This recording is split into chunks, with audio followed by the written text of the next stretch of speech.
Discusión ética en trabajadores del hogar independientes.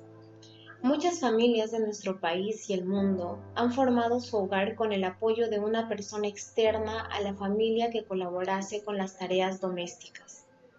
A estas personas se les conoce coloquialmente de muchas maneras: muchacha, empleada, criada, cuando en realidad el término formal para referirnos a las personas que viven de este oficio es del trabajador del hogar. La SUNAT considera como trabajadores al servicio del hogar aquellos que efectúan labores de aseo, cocina, lavado, asistencia, cuidado de niños y demás propias de la conservación de una residencia o casa-habitación que no implique lucro o negocio para el empleador o sus familiares. Según cifras obtenidas de la Encuesta Nacional de Hogares sobre Condiciones de Vida y Pobreza Continua realizada por el Instituto Nacional de Estadística e Informática, en el Perú al año 2014 habían 357.141 trabajadores del hogar, de los cuales el 95.8% son mujeres y solo el 4.2% son hombres. El 73% son migrantes, siendo Lima el departamento que recibe mayor migración. En nuestro país, el trabajo doméstico se caracteriza por remuneraciones bajas, extensas jornadas de trabajo. El 39.6% trabaja más de 8 horas al día. Existe un alto índice de incumplimiento de derechos. Prueba de ello tenemos que el 87% de trabajadores del hogar no se encuentra afiliado a un sistema de pensiones y el 39% no está afiliado al sistema de salud. Existe además una fuerte discriminación. Hace algunos años se dieron algunos casos en los que la discriminación hacia los trabajadores del hogar era más que evidente. El Club de Tenis Terrazas Miraflores poseía un reglamento para el ingreso de personal de servicio o nanas que incluían reglas como el de estar correctamente uniformado con una bata y pantalón blanco. El Real Club de Lima tuvo que responder ante la acusación de una nana a quien se le exigió retirarse luego de intentar mojar sus pies en la piscina del club, en donde el niño que cuidaba estaba nadando. El Yacht Club de Ancón contaba con un baño exclusivo para empleadas y el Club Villa de Chosica tenía servicios higiénicos de amas. Todas estas características dificultan el proceso de reconocer el trabajo doméstico como una actividad laboral cualquiera. Se debe considerar que muchas mujeres optan por este empleo debido a su necesidad. Tal es el caso de Dominga, una ex trabajadora del hogar que buscó ganarse la vida en una casa de Miraflores para mantener a sus 2 hijos. Ella afirma: yo trabajé por 6 años en una casa donde recibía fuertes insultos y humillaciones de mis empleadores. Reclamé el pago de los 7.000 soles que mis empleadores me debían. Al no tener respuesta, me acerqué al Ministerio de Trabajo y al Sindicato de las Trabajadoras del Hogar para que me ayudaran. Me indignó saber que cuando la Superintendencia de Fiscalización Laboral acudió a la vivienda donde trabajaba, la señora dice que no me conoce y que no me debe nada. La gran mayoría, luego de escuchar el caso de Dominga, se atreverían a afirmar que las conductas de este tipo de empleadores son antiéticas. No obstante, para poder validar esta afirmación, debemos partir de filósofos y pensadores. Con su ayuda podremos evaluar qué es lo que está sucediendo con las trabajadoras del hogar en nuestro país, analizar los casos acontecidos y saber si estas son éticas o no. El primer filósofo a mencionar será Aristóteles, quien decía que el fin principal de la vida humana es la felicidad, y al ser el hombre un animal racional, la felicidad se logrará viviendo de acuerdo a la virtud. Para Aristóteles existe una virtud que destaca de entre todas: la justicia. Una de sus interpretaciones es la justicia correctiva. Esta justicia correctiva se enfoca en las relaciones entre 2 pares o 2 iguales y consiste en mantener o restaurar la igualdad. En el caso de Dominga, ella no pudo recibir una solución dado que no recibió los 7.000 soles que le correspondían. Entonces, se puede decir que no hubo una solución y que si bien se necesitaba restaurar la igualdad y regresar a aquel punto inicial en donde había un claro acuerdo entre las empleadas y el empleador, esto no se realizó. En muchas familias, los trabajadores del hogar permanecen muchos años laborando para una sola familia, tal como es el caso de Amanda Ábalos, una mujer que trabajó 36 años con una familia. Ella jamás hubiera imaginado ser despedida de un momento a otro. Todo lo contrario, ella juraba que tras todos esos años, 36 años, se había desarrollado una amistad genuina cuando en realidad los dueños de la casa tenían un tipo de amistad que Aristóteles llamaría amistad por interés.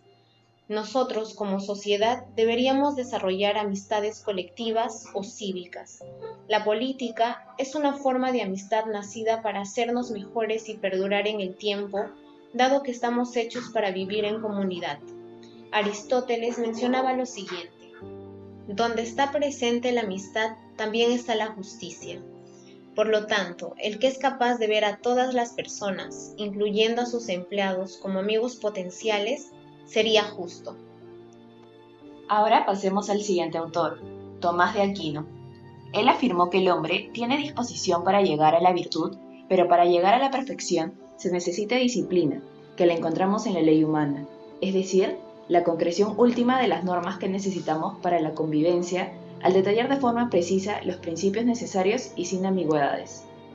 Ahora analicemos un poco la situación en el Perú. En mayo del 2003 se aprobó en nuestro país la ley número 27986. Esta ley establecía que los trabajadores del hogar tienen derecho a recibir alimentación y alojamiento aparte de su remuneración, estar afiliado a un seguro social, laborar no más de 8 horas diarias y 48 horas semanales, descanso por 15 días luego de un año continuo de trabajo, recibir 2 gratificaciones y compensación por tiempo de servicio igual a 15 días de remuneración por cada año de servicio. En julio del presente año se aprobó el convenio número 189 de la Organización Internacional del Trabajo, OIT, en nuestro país a través de la resolución legislativa número 30811, en el cual se detallan beneficios adicionales para los trabajadores del hogar, los cuales incluyen condiciones de vida digna, abolición de trabajos forzosos, eliminación del trabajo infantil y discriminación, constancia de pagos como pruebas de remuneración, 24 horas continuas de descanso semanal, descanso remunerado en los días feriados, recibir cuanto mínimo como remuneración el salario mínimo vigente. Pero si existe esta ley, ¿por qué muchas personas aún siguen abusando de sus empleados del hogar? Aquino afirmaría que esto se debe a que existen personas que están más inclinados a la virtud y otras más al vicio. Este último grupo de personas, los que tienen más inclinación al vicio, serían la causa de que aún existan casos como los mencionados, pues ellos no sienten temor de las consecuencias de no cumplir con la ley humana existente. Según Aquino, para que una ley tenga fuerza coactiva en una persona que tiende al vicio, es necesario que esta ley tenga un castigo lo suficientemente alto como para que la persona se vea presionado a no incumplirla. Por tanto, deberían existir castigos hacia las personas que no cumplen con estas normas. Las sanciones actuales, según el Ministerio del Trabajo, pueden ir desde los 172 nuevos soles cuando la falta sea leve, hasta los 6.900 nuevos soles cuando la falta sea grave. Dichos montos claramente no son lo suficientemente altos como para asustar a los empleadores, pues muchos de estos siguen sin reconocer los beneficios a sus trabajadores. Muchas de las faltas que se cometen en contra de los empleados del hogar en nuestro país a nivel mundial también son rechazadas y sancionadas. Es decir, son delitos comunes en todas las naciones. Prueba de ello, las Naciones Unidas en su Declaración Universal de Derechos Humanos cuenta con algunos artículos que se relacionan con esta situación.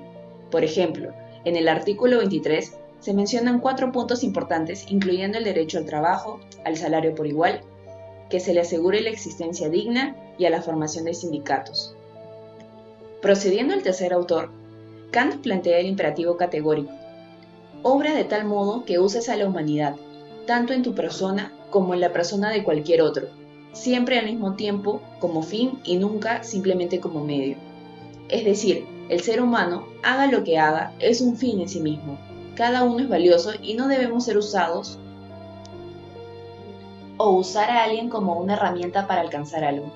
Kant estaría en desacuerdo con las familias quienes maltratan a sus trabajadoras del hogar, pues no valoran su arduo trabajo con al menos cumpliendo los derechos por la ley. Existen otras faltas de los empleadores hacia las trabajadoras del hogar, como es el acoso sexual. Este es el caso de Lady Mozambique, una ex trabajadora del hogar que fue testigo cercana de la violación de su compañera de trabajo. Ella dice: yo tenía 8 años y mi compañera 12. El esposo de mi ex jefa quería hacer relaciones sexuales y la esposa permitió que él eligiera con quién lo quería hacer. Él eligió a mi compañera y yo temblaba hasta que me oriné. Me escondí en un rincón. A mi compañera le taparon la boca y la metieron al cuarto. Ahí escuché que el señor la violaba. Ella salió sangrando y yo me desmayé. A pesar de todo, Lady siguió adelante, estudió y ahora es secretaria general del Sindicato de Trabajadoras del Hogar en el Perú. Este caso se relaciona con la doctrina ética utilitarista de nuestro cuarto autor, John Stuart Mill, quien menciona que las acciones son correctas en la medida en que tienden a promover la máxima felicidad a un mayor número de personas, e incorrectas en cuando tienden a producir lo contrario. Por tanto, por un lado, Mill diría que las acciones de Lady son correctas, ya que busca incrementar la felicidad del mayor número de trabajadoras del hogar en su lucha de buscar mejorar las condiciones de las trabajadoras del hogar en nuestro país. Por otro lado, diría que las acciones del empleador son incorrectas, ya que sus maltratos y violencia producen dolor e infelicidad. En conclusión, podríamos decir que no importa el origen de las empleadoras del hogar, ni cuál sea su situación económica, ni el grado de estudios que posea. Estamos hablando de personas con un trabajo tan igual como los demás, y por ello deberían contar con los mismos derechos y beneficios. Si bien en los últimos 10 años se han formado sindicatos, se han establecido ciertas leyes y beneficios, no es suficiente, pues aún existe un gran número de trabajadoras del hogar que sufren de los abusos de sus empleadores. Parte de ello se debe a que existe un fuerte desconocimiento de la ley por ambas partes. Se debe educar a las trabajadoras para que sepan reclamar y exigir sus derechos. Por otro lado, se deben establecer leyes más claras y precisas, libres de ambigüedades, así como imponer multas más fuertes que presionen a los empleadores a cumplir y respetar la ley.